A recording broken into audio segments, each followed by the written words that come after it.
Donne-nous aujourd'hui le pain de la vie, Luc 11.3. Donne-nous chaque jour notre pain quotidien. Ce verset appartient à la prière que tous les chrétiens connaissent, le Notre Père. Le mot traduit par « pain » est le grec « arto ».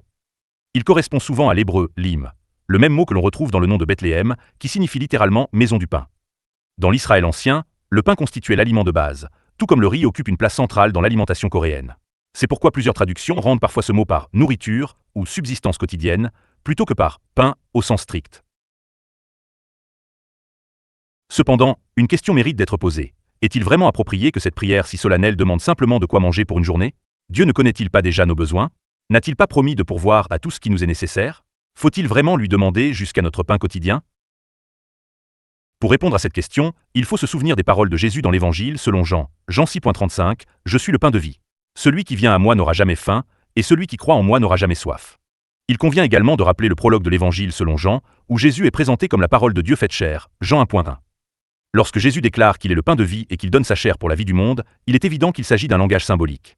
Personne ne peut raisonnablement comprendre ces paroles dans un sens purement matériel. Par cette image, Jésus révèle quelque chose de beaucoup plus profond. Dieu n'est pas seulement un souverain qui règne sur ses sujets. Il est un père prêt à tout donner pour ses enfants, jusqu'à offrir sa propre vie pour eux. Ainsi, cette demande du Notre Père ne doit pas être comprise uniquement comme une requête pour recevoir la nourriture nécessaire à notre subsistance terrestre. Elle peut également être comprise comme une prière demandant que la vie même du Christ soutienne notre existence quotidienne.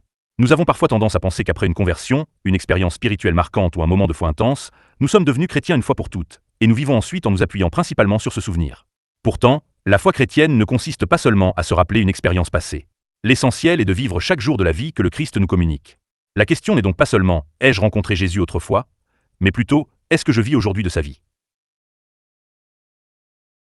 Pas prisonniers de nos souvenirs spirituels, mais que nous recevions à nouveau, jour après jour, la vie du Christ par l'action du Saint-Esprit.